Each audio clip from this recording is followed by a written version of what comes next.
बिस्मिल्लाहिर्रहमानिर्रहीम रब्बि इश्रह ली सदरी वयस्सिर ली अमरी वहलुल उक़दतम मिन लिसानी यफ़क़हू क़ौली।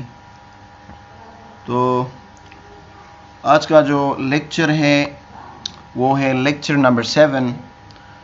इससे आगे जो है हमने ये कोर्स कंटेंट से मैंने कहा था ये तीसरा कोर्स कंटेंट है जो कि पार्ट्स ऑफ स्पीच है। इसमें हमारे पास आगे जो है सारे पार्ट्स हम पढ़ने वाले हैं इंशाल्लाह से, और जितने अभी बेसिक हैं वो हम कवर कर जाएंगे। ठीक है, ये इसको मैं बेसिक्स क्यों कह रहा हूँ, क्योंकि ये बुनियादी चीज़ें हैं। अगर इंग्लिश में आपको ये चीज़ें नहीं आती तो आपको इंग्लिश नहीं आएगा, समझ में कुछ भी नहीं आएगा। ऐसा तो आप इंग्लिश कहीं से भी फिर सीख सकते हैं ना, जुमला, कोई एक जुमला दूसरा जुमला, आप बस रेंडमली बात करोगे लेकिन कोई आपको समझेगा नहीं कि ये क्या कहना चाहता है। ठीक है, आपका आइडिया एक नहीं होगा, आपकी जो सोच होगी वो एक नहीं होगी। तो इसलिए आपको ये सारी चीज़ें आना चाहिए, ज़रूरी है। अगर आप जानते हैं तो ठीक है, अगर नहीं जानते इसमें ऐसे मैं बात करूँगा, ऐसे कुछ चीज़ें होंगे जो आपको आते भी होंगे लेकिन कुछ चीज़ें आपके टीचर्स ने मिस किया होगा, आपको सही से पढ़ाया नहीं होगा। तो इसलिए मैंने ये सारे दोबारा जो है शुरू से पढ़ाया है आपको। ठीक है, तो अभी पढ़ते हैं पार्ट्स ऑफ स्पीच किसे कहते हैं। तो पार्ट्स ऑफ स्पीच देखो, parts of speech is composed of 2 words. ये 2 अल्फाज से कंपोज किया गया है, बनाया गया है। ठीक है, एक है पार्ट्स तो दूसरा है स्पीच। ठीक है, पार्ट्स का मतलब है सेगमेंट और पोर्शन। ठीक है, पार्ट्स का मतलब है हिस्सा, पोर्शन का भी मतलब हिस्सा है।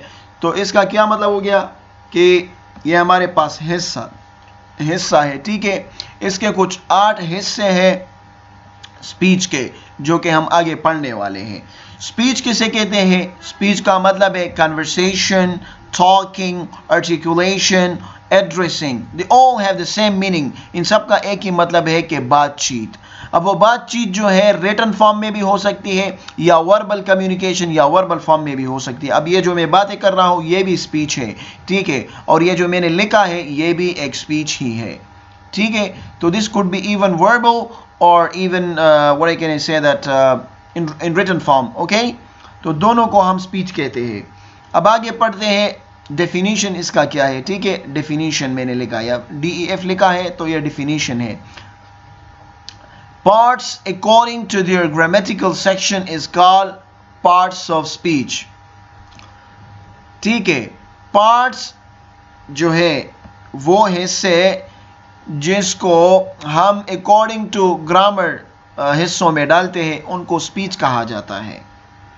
ठीक है, या मैं इस तरह कहता हूं कि parts according to their grammatical function, वो पार्ट्स जो अकॉर्डिंग टू ग्रामर उसका एक फंक्शन हो, एक अमल हो, उसे क्या कहा जाता है? पार्ट्स ऑफ स्पीच कहा जाता है।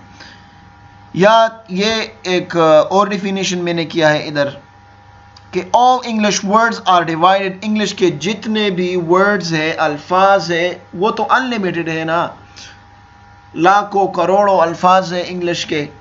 तो उन सब को हमने तकसीम किया गया है, उन सब को हमने तकसीम किया है 8 हिस्सों में, और इन्हीं 8 हिस्सों को फिर क्या कहा जाता है? पार्ट्स ऑफ स्पीच कहा जाता है।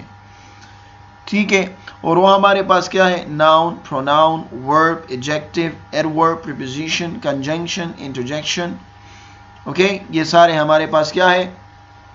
पार्ट्स ऑफ स्पीच है, 8 पार्ट्स ऑफ स्पीच है। बाज लोग जो है ना आर्टिकल को भी इसमें इंक्लूड करते हैं लेकिन वो ठीक नहीं है, सही है।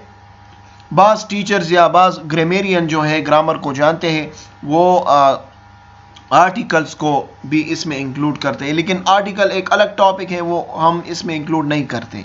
सही है, हम पढ़ेंगे इंशाल्लाह से। अच्छा, पार्ट्स ऑफ स्पीच का जो है एक और डेफिनेशन मैं बता देता हूं कि parts of speech talks about the function of a word. Parts of speech हमें एक वर्ड का फंक्शन बताता है, एक वर्ड का काम बताता है। कि फॉर एग्जांपल एक वर्ड है she is going to school, ये जुमला मैं ओरली बता रहा हूं। अब इस जुमले में ये शी का फंक्शन क्या है ये इंग्लिश में? तो इसका फंक्शन ये है कि हमारे पास प्रोनाउन है, या हमारे पास सपोज देखो हम इस चीज़ों की बात करेंगे ना, सब्जेक्ट की बात नहीं कर रहे। अब यहाँ पर ये सब चीज़ें हैं, तो यह हमारे पास क्या है? प्रोनाउन है शी। इज हमारे पास क्या है? वर्ब है। तो देखो ये हर एक वर्ड का फंक्शन कौन बता रहा है? ये पार्ट्स ऑफ स्पीच बता रहा है, ठीक है। तो अगर हम पार्ट्स ऑफ स्पीच जानते हैं तो हम इंग्लिश के हर एक वर्ड का फंक्शन फिर जानेंगे कि ये देखो ये तो कंजंक्शन है, ये इंटरजेक्शन है, ये प्रीपोजिशन है, ये एडवर्ब है, ये एडजेक्टिव है। अगर पार्ट्स ऑफ स्पीच नहीं जानते तो आप किसी वर्ड का फंक्शन भी नहीं जानोगे, ठीक है।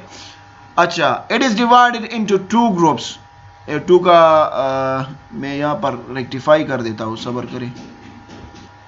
अब ठीक हो गया, ठीक है। ये स्पेलिंग में मिस्टेक थी, वो इधर था तो मैंने इधर किया, ठीक है। तो ये दो ग्रुप्स में तकसीम किया है, एक को ओपन सिस्टम कहते हैं, दूसरे को क्लोज सिस्टम। आगे पढ़ते हैं कि ओपन सिस्टम किसे कहते हैं और क्लोज सिस्टम किसे कहते हैं। सही है।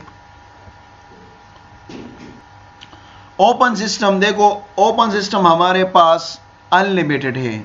अभी आप जानोगे कि मेरा मतलब क्या है अनलिमिटेड से। इसका लिमिट मालूम नहीं है। ओपन सिस्टम में जितने भी अल्फाज हैं उसका लिमिट मालूम नहीं है। अच्छा, दूसरा मैंने क्या लिखा है कि वी कैन ऐड एफेक्सेस। एफेक्सेस हमारे पास क्या होते हैं? एफेक्सेस हमारे पास प्रीफिक्स होता है या फिर सफिक्स होता है। प्रीफिक्स का मतलब है कि लफ्ज से पहले कुछ ऐड करना, उसे हम क्या कहते हैं? प्रीफिक्स। अब मैं एक वर्ड मैंने लिखा है, सपोज इधर मैं आपको एक डिफिनीशन दे देता हूँ यार, सॉरी एक एग्जांपल दे देता हूँ मैं। अब देखो मैंने एक वर्ड लिखा है यहाँ पर, सही है। इस प्रीफिक्स के लिए मैंने ये वर्ड लिखा। ये एक लफ्ज़ है रिस्पेक्ट, जिसका मतलब है इज्जत करना, ठीक है। ये हमारे पास वर्ब है क्योंकि एक्शन शो कर रहा है ना, इज्जत करना एक काम है। तो इससे पहले मैंने क्या लिखा है? डिस लिखा है, डिसरिस्पेक्ट, जिसकी वजह से इसकी मीनिंग चेंज हो गई। एक और वर्ड जो है, एक और वर्ड ने जन्म लिया just because of adding the word dis मैंने ऐड किया। तो ये डिस हमारे पास क्या है? प्रीफिक्स है। प्रीफिक्स का मतलब है कि वर्ड से पहले किसी चीज़ को फिक्स करना, किसी और वर्ड को लगाना, जिसकी वजह से उस वर्ड की मीनिंग चेंज हो जाए। रिस्पेक्ट है इज्जत करना, इससे आगे मैंने डिस लगाया तो क्या बन गया? डिसरिस्पेक्ट। तो ये प्रीफिक्स है। ये डिस यहाँ पर क्या है? प्रीफिक्स है। अच्छा, सफिक्स का मतलब है कि वर्ड के बाद किसी चीज़ को लगाना। अगर यहाँ पर देखो रिस्पेक्ट है ना, और इसके साथ में फुल लगा लूँ, रिस्पेक्टफुल, तो कोई और दूसरे वर्ड ने जन्म लिया, इज़्ज़तमंद जिसे हम कहते हैं, ठीक है, रिस्पेक्टफुल। तो वो फिर हमारे पास सफिक्स होता है। तो ओपन सिस्टम में हमारे पास हम एफेक्सेस ऐड कर सकते हैं, या प्रीफिक्स लगा सकते हैं, या फिर सफिक्स लगा सकते हैं। अब आप कहोगे कि हर एक वर्ड में ये हम कर सकते हैं। नहीं, ओपन सिस्टम के कुछ एटम्स है, जैसे कि नाउन है, वर्ब है, एडजेक्टिव है और एडवर्ब है। इनमें हम जो है एडिशन कर सकते हैं, प्रीफिक्सेस और सफिक्सेस लगा सकते हैं, बाकियों में नहीं लगा सकते, ठीक है। तो ये आपने रटा करना होगा। जैसे कि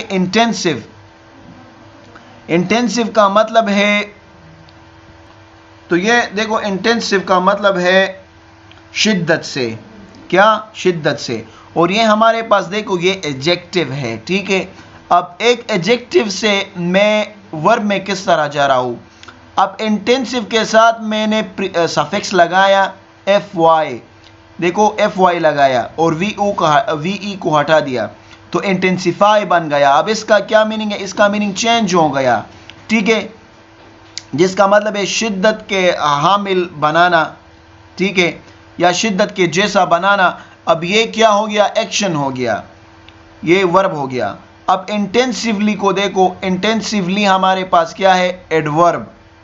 इंटेंसिवली का मतलब है शिद्दत से, वही चीज़ है, ठीक है। इंटेंसिव शिद्दत से मुतालिक और इंटेंसिवली शिद्दत से। अब मैं कहता हूँ कि इधर इट्स रेनिंग इंटेंसिवली, बारिश हो रही है शिद्दत के साथ या शिद्दत से। तो ये इंटेंसिवली हमारे पास फिर क्या हो गया? एडवर्ब हो गया। अब देखो फिर से इंटेंसनेस, शिद्दत, ये हमारे पास क्या है? ये नाउन है। आगे जाके आप पढ़ोगे कि ये किस तरह नाउन है, नाउन किसे कहते हैं, प्रोनाउन, ये सब आप जानोगे, वर्ब, एडजेक्टिव। तो देखो आपको मैं सिर्फ ये सिखा रहा हूँ इधर कि ये हमारे पास ओपन सिस्टम है। जो नए वर्ड्स इंग्लिश में आ रहे हैं दिन ब दिन, वो ओपन सिस्टम की वजह से आ रहे हैं।